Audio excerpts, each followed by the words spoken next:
Imagine this. You walk into a supermarket. The shelves are packed with colorful boxes, bags, and bottles. Breakfast cereals, frozen meals, chips, instant noodles, sugary drinks, snack bars, and packaged desserts. Almost everything looks convenient. Everything looks delicious. But here's the question most people never stop to ask. How much of this food is actually real food? Over the past few decades, a new term has started appearing in health research and nutrition science: ultra-processed foods. You may have heard the phrase before. It sounds technical, maybe even exaggerated. But scientists and doctors around the world are increasingly warning that ultra-processed foods may be one of the biggest threats to modern health. The scary part? Most people are eating these foods every single day without realizing it. And in some countries, ultra-processed foods make up more than half of the average person's daily calories. So today we're going to break down what ultra-processed foods really are, why they exist, and most importantly, what they might be doing to your body. But to understand the problem, we first need to go back in time. Thousands of years ago, humans faced a very different challenge. Food wasn't always available. Fresh fruits, vegetables, and meat couldn't last very long without refrigeration. If you hunted an animal or harvested crops, you had to eat them quickly before they spoiled. This created a huge problem for survival. Imagine sailors traveling across the ocean for months. They couldn't bring farms or livestock with them. They needed food that could last for long journeys. So humans developed ways to preserve food. They dried meat into jerky. They salted fish. They fermented vegetables. They stored grains. They preserved fruits. These early forms of food processing were actually life-saving technologies. Without them, exploration, migration, and even survival during harsh winters would have been nearly impossible. So originally, food processing had a simple goal: make food last longer so humans could survive. For thousands of years, this worked perfectly, but something changed during the Industrial Revolution. As technology advanced and factories began producing food on a large scale, companies discovered something important. They could take simple ingredients and transform them into products that were cheaper to produce, lasted longer on shelves, and tasted incredibly good. Food started becoming less about survival and more about convenience and profit. By the early 1900s, packaged foods began appearing in stores. Then after World War II, food manufacturing exploded. Households were becoming busier. More families had 2 working parents. People had less time to cook. So companies began marketing foods that were quick, easy, and ready to eat. Frozen dinners, instant noodles, packaged snacks, sugary cereals, microwave meals. All of these products promised the same thing: convenience, and consumers loved it. But while convenience increased, the nutritional quality of many foods began to decline. Scientists eventually realized that not all processed foods are the same. To better understand the difference, researchers developed something called the NOVA classification system, which divides foods into 4 categories based on how processed they are. The first category is unprocessed or minimally processed foods.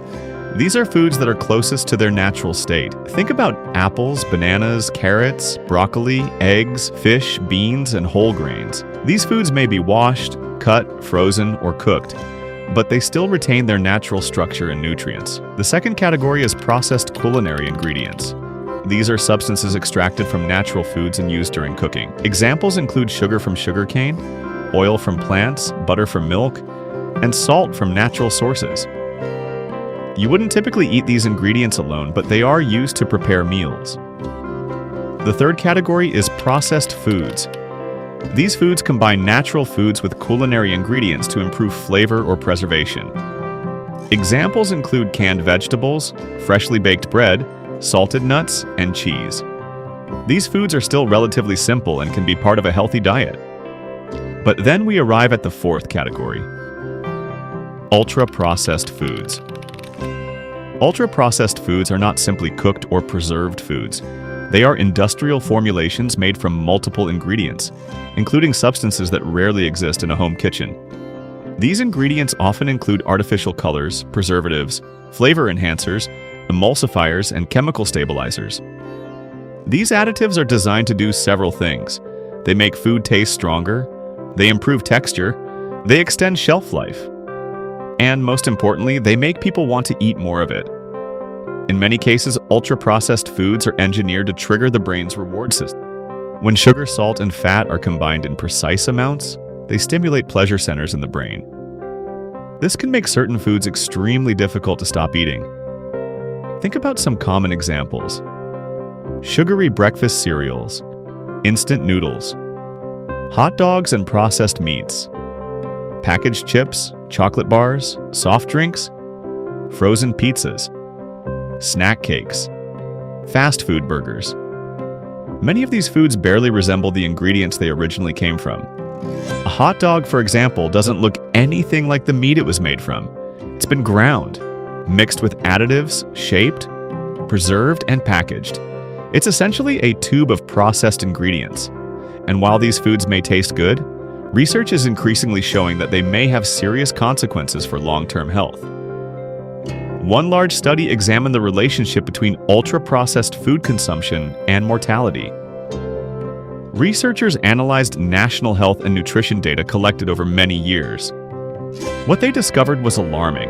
For every 10% increase in calories from ultra-processed foods, the risk of death increased by about 9%. That's almost a direct relationship. Eat more ultra-processed food, and the risk increases. But that's not the only concern.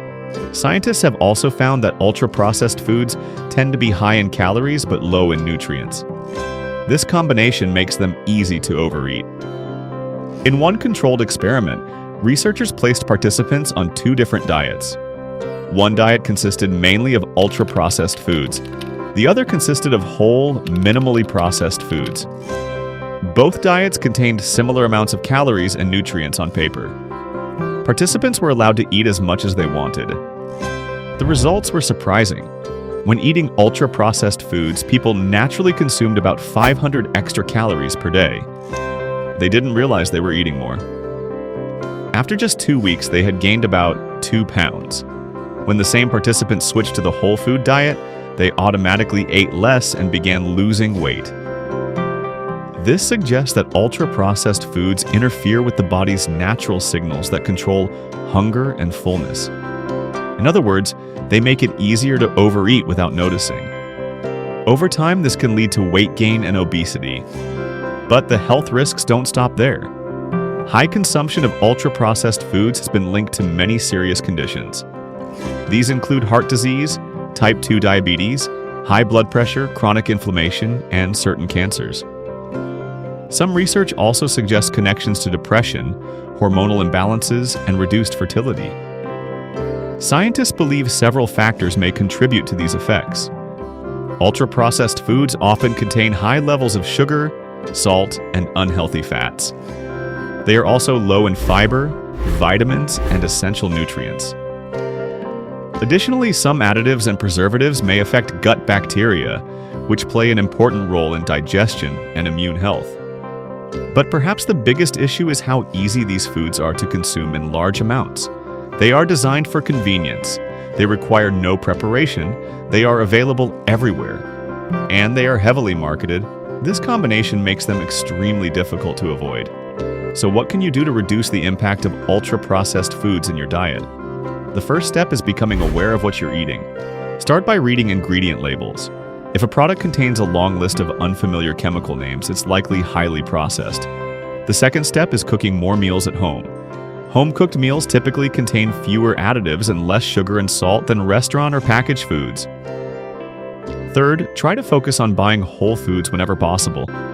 Fresh fruits, vegetables, whole grains, beans, eggs, fish, and lean meats are excellent choices. Fourth, limit the amount of junk food and packaged snacks you keep at home. If these foods are easily available, it's much harder to resist them. Finally, plan your meals ahead of time. Preparing healthy meals in advance makes it much easier to avoid grabbing convenient but unhealthy options. The truth is, you don't need to eliminate ultra-processed foods completely. That would be extremely difficult in today's world. But reducing how often you eat them can have a powerful impact on your health. Small changes can make a big difference. Choosing water instead of soda. Cooking one extra meal at home each week. Replacing packaged snacks with fruit or nuts. Over time, these habits add up. Your body is incredibly resilient. When you give it the nutrients it needs, it responds quickly. Energy levels improve, weight becomes easier to manage, and long-term health risks begin to decrease. The modern food environment may be filled with ultra-processed options, but the power to make healthier choices still belongs to you.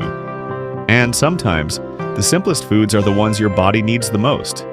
Fresh, natural, because staying healthy doesn't require complicated diets or expensive supplements. Often, it just means going back to the foods humans have eaten for thousands of years. And that's one of the simplest ways to stay healthy always.